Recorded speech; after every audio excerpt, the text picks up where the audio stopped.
যে বাম পা দিয়ে বের হয়েছেন, আমরাও বাম পা দিয়ে বের হব। মোট কথা, আমার পুরা জীবনটা যেন রাসূলের সুন্নত মোতাবেক হয়, সেই চেষ্টা আর সেই ফিকির, সেই মেহনত আমাদের মধ্যে থাকতে হবে। আমাদের উস্তাদগণ সেই চেষ্টাই সর্বদাই করেন, রাসূলের সুন্নত মানতে হবে।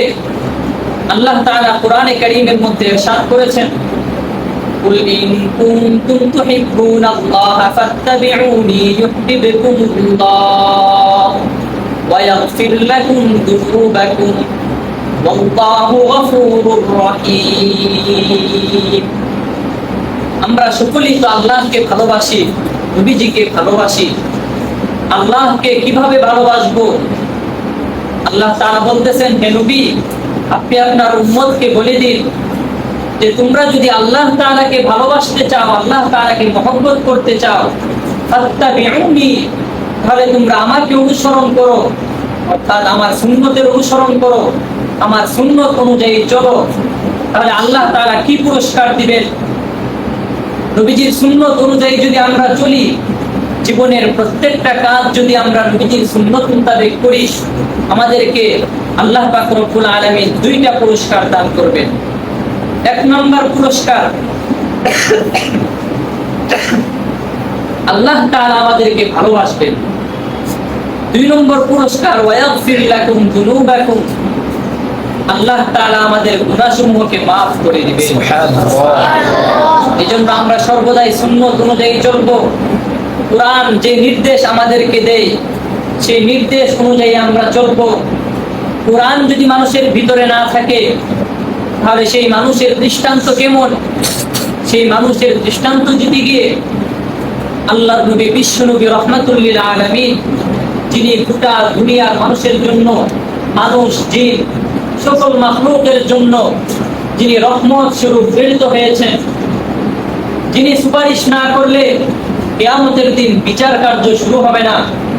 এই হাদিসের মধ্যে ইরশাদ করেন, ইন্নাল্লাযী লাইসা ফী জাওফিহি শাইউন মিনাল কুরআন কাল বাইতিল খারিব, যে যার বুকের ভিতরে, যার সিনার মধ্যে কোরআনের সামান্য মাত্র অংশ নাই, সেটা একটা উজাড় বিরান ঘরের মতো। যে ঘরের মধ্যে কোনো মানুষ বসবাস করে না, সেখানে জিন পুরীরা আশ্রয়স্থল বানিয়ে নেয়, সেখানে জিন পুরী ভূত পেত্নী বসবাস করে, সেটা একটা ভয়ঙ্কর জায়গায় পরিণত হয়। আর যার দিলের মধ্যে কোরআন থাকে, সে হয় একজন খাঁটি স্বচ্ছ মুমিনে পরিণত হয়। এজন্য আল্লাহ তাআলা আমাদের দিলের মধ্যে কোরআন দিয়েছেন, আমরা হচ্ছি খাঁটি মুমিন। আমাদের দিল পরিষ্কার, কোরআনের দ্বারা, কোরআন পড়ার দ্বারা দিল পরিষ্কার হয়। আমাদের খুশনসিব, অত্যন্ত সৌভাগ্যবান আমরা এবং তোমরা যে আল্লাহ তাআলা আমাদেরকে কোরআন পড়ার সুযোগ করে দিয়েছেন। অনেকে হাফিজ কোরআন এখানে আমরা আছি, আল্লাহ তাআলা আমাদেরকে এই কোরআনের মতো মহামান্য এক বড় জিনিস আমাদেরকে মুখস্থ করার সুযোগ করে দিয়েছেন। এই কোরআন তো হচ্ছে একটা নূর। এই কোরআন সারা বিশ্বের সকল মানুষকে সঠিক পথের সন্ধান দিতে পারে। এই কোরআনই পারে মানুষকে কোরআনের আলোয় আলোকিত করতে। আল্লাহ পাক রব্বুল আলামিন নিজে ইরশাদ করেছেন, ইন্না হাযাল কুরআনা ইয়াহদি লিল্লাতী হিয়া আকওয়াম, নিশ্চয়ই এই কোরআন এমন এক পথ দেখায় যেটা হচ্ছে সহজ সরল সঠিক এক পথ দেখায়। এই কোরআন মানুষকে সুসংবাদ দেয়। ওয়ায়ুবাশশিরুল মুমিনিনা আল্লাযীনা ইয়া'মালুনাস সালিহাত আন্না লাহুম আজরান কাবীরা। এই কোরআন মানুষকে সুসংবাদ দেয় যারা নেক আমল করে, ঈমান আনার পরে নেক আমল করে, নামাজ পড়ে, রোজা রাখে, তাদেরকে সুসংবাদ দেয় যে তাদের জন্য রয়েছে মহা পুরস্কার, তাদের জন্য রয়েছে জান্নাত। আর এই কোরআন যদি না মানে, কোরআন অনুযায়ী যদি কেউ না চলে, কোরআনকে যদি নিজের জীবনে বাস্তবায়ন না করে, তাহলে সেই কোরআন তাকে দুঃসংবাদ দেয়। কি দুঃসংবাদ দেয়? وأن الذين لا يؤمنون بالآخرة أعتدنا لهم عذابا أليما। যারা এই কোরআনের প্রতি বিশ্বাস স্থাপন করে না, এই কোরআনকে মানে না, তাদের জন্য রয়েছে যন্ত্রণাদায়ক শাস্তি। নাউযুবিল্লাহি মিন যালিক।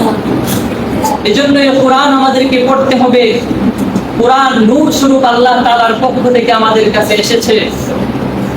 قد جاءكم من الله نور وكتاب مبين। যে তোমাদের কাছে আল্লাহ পাক রব্বুল আলামিনের পক্ষ থেকে নূর এবং সুস্পষ্ট একটা কিতাব আল কোরআন এসেছে। এই কোরআন কি করে ইয়াহদি বিহিল্লাহু মান ইত্তাবা রিদওয়ানাহু সুবুলাস সালাম। এই কোরআনের মাধ্যমে আল্লাহ পাক রব্বুল আলামিন যারা তার সন্তুষ্টি চায় তাদেরকে শান্তির পথ দেখান, নিরাপত্তার পথ দেখান।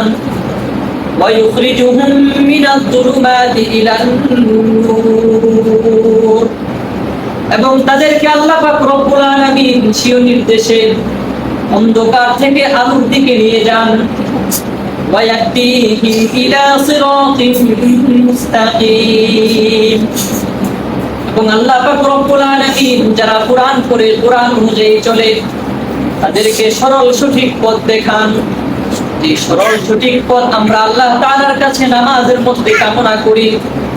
নামাজের মধ্যে আমরা সূরা ফাতিহার মধ্যে পড়ি ইহদিনাস সিরাতাল মুস্তাকিম। হে আল্লাহ, আপনি আমাদেরকে সরল সঠিক পথ দেখান। সরল সঠিক পথ কোনটা? সিরাতাল লাযিনা আন'আমতা আলাইহিম। আপনি আমাদেরকে ওই পথে পরিচালিত করুন যে পথে চলেছে মুনআম আলাই, যাদেরকে আপনি নিয়ামত দিয়েছেন, পুরস্কার প্রাপ্তরা যে পথে চলেছে আপনি সে পথে আমাদেরকে পরিচালিত করুন। এজন্য এই কোরআন আমরা বেশি বেশি পড়ব, এই কোরআন আমরা মুখস্থ করব। এই কোরআন যদি আমরা পড়ি তাহলে আমরা হব দুনিয়ার শ্রেষ্ঠতম মানুষ। এই দুনিয়ার মধ্যে আসমানের নিচে জমিনের উপরে সর্বশ্রেষ্ঠ মানুষকে সর্বশ্রেষ্ঠ মানুষ হচ্ছে যে ব্যক্তি কোরআন শিখে এবং কোরআন শিখায়। হাদিসের ভাষায় এই পৃথিবীর সর্বশ্রেষ্ঠ মানুষ হচ্ছে আমরা এবং তোমরা যারা আমরা কোরআন পড়তেছি। খায়রুকুম মান তাআল্লামাল কুরআনা ওয়া আল্লামা। রাসূল বলেন তোমাদের মধ্যে সর্বোত্তম ওই ব্যক্তি যে কোরআন শিক্ষা করে এবং অপরকে শিক্ষা দেয়। এজন্য আমরা এবং তোমরা কোরআন পড়তেছি, তোমাদের উস্তাদগণ তোমাদেরকে কোরআন শিক্ষা দিচ্ছেন। তোমাদের উস্তাদগণ এবং তোমরা হচ্ছে এই পৃথিবীর সর্বশ্রেষ্ঠ মানুষ।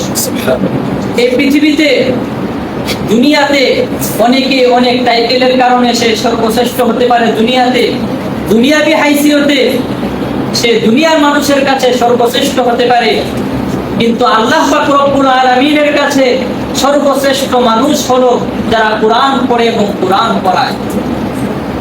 এই কোরআনের আরো অনেক ফজিলত রয়েছে। সেই সকাল থেকে নিয়ে রাত পর্যন্ত আমরা কোরআন পড়ি।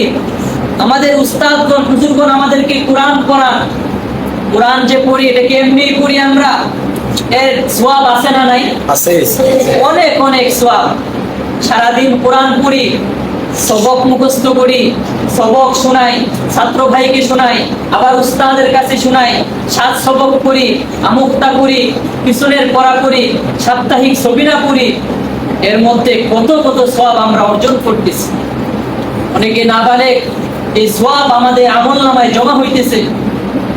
মান ক্বারা হারফান মিন কিতাবিল্লাহি তাআলা ফালাহু বিহি হাসানাহ ওয়াল হাসানাতু বিআশরি আমসালিহা।